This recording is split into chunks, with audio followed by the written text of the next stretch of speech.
Vous plongez dans les eaux glacées et obscures de l'Antarctique. Une obscurité bleutée, presque surnaturelle, vous enveloppe, évoquant l'immensité de l'espace. Dans ces profondeurs inhospitalières, là où vous ne vous attendriez jamais à rencontrer une âme vivante, un bruit soudain et étrange surgit. Un cri semblable au cancanement d'un immense canard tapi dans les abysses. En 1960, des chercheurs ont capté pour la première fois ce son énigmatique, qu'ils ont baptisé Bioduck. Un choix ingénieux.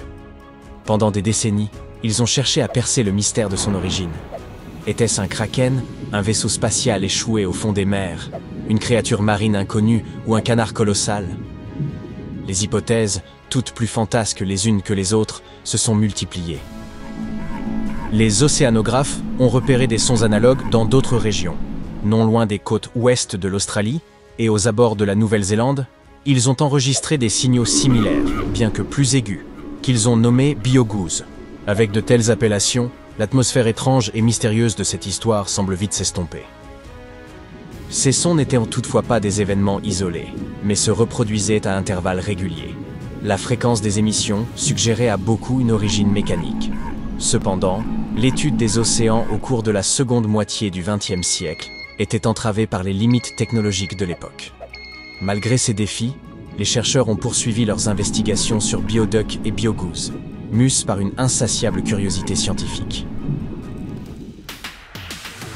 Au fil des années, l'accumulation de données a alimenté les spéculations, jusqu'à ce que les chercheurs percent enfin le mystère. Bioduck s'est révélé être une forme de communication biologique. En observant ces signaux répétés, les scientifiques ont noté qu'ils ne se superposaient jamais. Lorsqu'une source parlait, les autres demeuraient silencieuses. Cela laissait penser à une communication structurée. La question restait alors de savoir quelle créature marine utilisait un tel système, fondé sur des variations de fréquences sonores. La réponse, comme certains l'avaient deviné, était les baleines.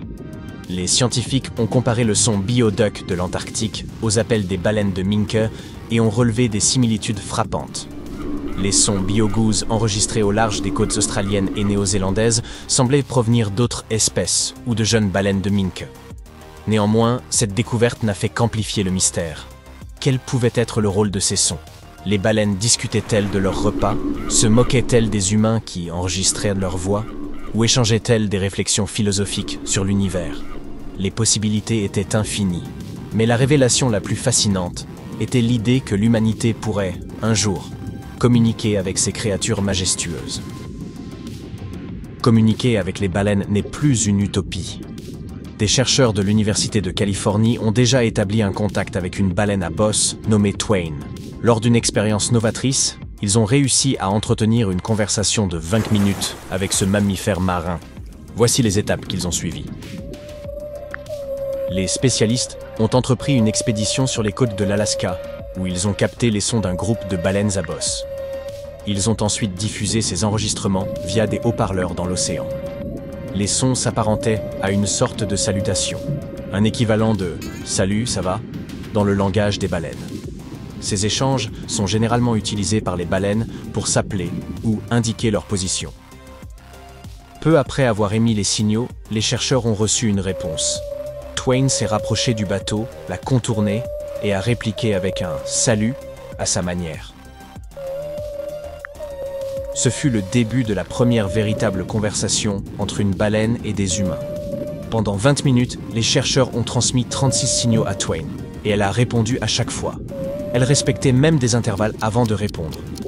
Concrètement, l'équipe attendait 10 secondes après chaque réponse avant d'envoyer un nouveau signal. Il semble que Twain était une interlocutrice particulièrement attentive. Était-elle une jante dame des océans? Qui sait? Ou peut-être était-elle simplement intriguée par cette interaction inhabituelle. Les signaux utilisés provenaient d'un groupe de baleines auquel appartenait Twain.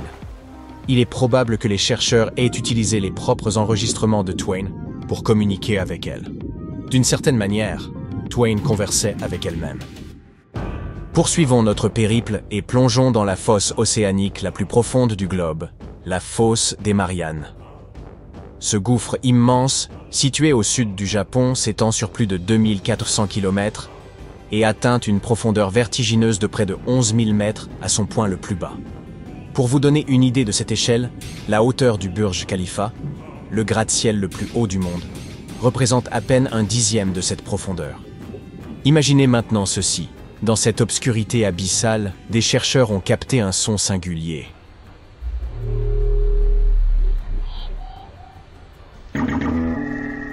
Contrairement au bioduc, ce bruit évoquait une ambiance de science-fiction. Avec un grondement sourd suivi d'un ping métallique, semblable au bruit des vaisseaux spatiaux dans les films. Les scientifiques ont baptisé ce phénomène mystérieux les sons de Biotwang. Ce son insolite a été détecté pour la première fois en 2014 lors d'une étude acoustique menée dans la fosse des Mariannes.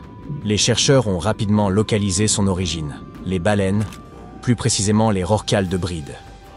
Grâce à l'intelligence artificielle, ils ont analysé près de 200 000 heures d'enregistrements marins et ont identifié des correspondances avec un groupe de ces rorquals. Comme de nombreuses espèces animales, ces baleines utilisent des sons pour communiquer. Mais devinez ce qu'on a également découvert au fond de la fosse des Mariannes, une bouteille en plastique. Inutile d'accuser un kraken, une baleine ou une créature mythique quelconque, cette bouteille est, sans surprise, le fruit de l'activité humaine.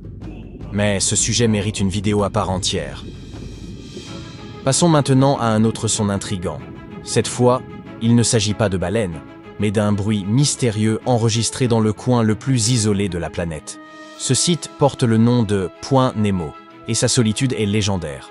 Niché dans l'océan Pacifique Sud, Point Nemo est l'endroit le plus éloigné de toute Terre, l'île la plus proche se trouvant à 2700 km. Peu importe la direction, cette distance reste à peu près la même. En outre, cet isolement est accentué par l'absence presque totale de vie marine, car les courants marins, et donc les nutriments, y sont extrêmement rares. En quelque sorte, le Point Nemo est un véritable désert aquatique. Ainsi, en 1997, des océanographes ont capté un son étrange et angoissant provenant des profondeurs aux abords du Point Nemo.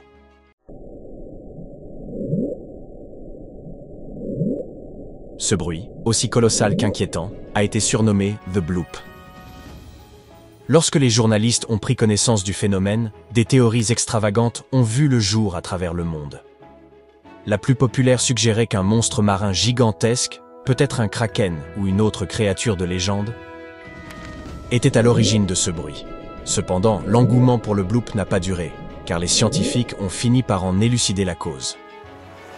Il s'est avéré que l'origine du bloop était un iceberg. Lorsque ces masses de glace se fissurent et s'effondrent, elles produisent des sons à très basse fréquence, pouvant être détectés à de grandes distances. Pour vérifier cette hypothèse, les chercheurs ont enregistré d'autres icebergs et ont entendu des sons similaires. À propos, le Point Nemo est si isolé que les agences spatiales y abandonnent leurs satellites en fin de vie. Ces objets tombent simplement dans l'océan, avec 99% de chances qu'aucun humain ni animal ne soit touché par les débris. C'est pourquoi cet endroit est surnommé le cimetière des satellites. Mais que se passerait-il si un vaisseau extraterrestre tombait un jour dans le Point Nemo? Et s'il y était déjà tombé et envoyait parfois des signaux de détresse à travers l'océan? Tous les mystères évoqués jusqu'ici ont été résolus.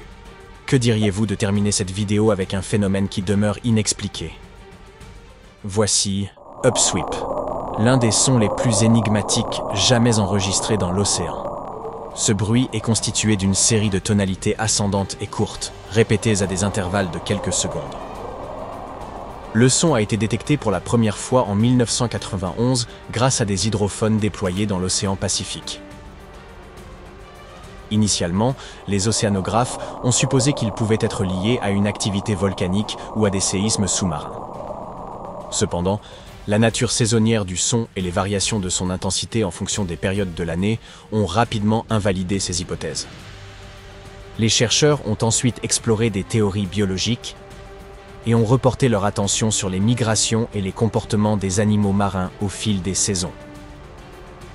Malgré toutes ces tentatives, l'origine de Upsweep reste inconnue.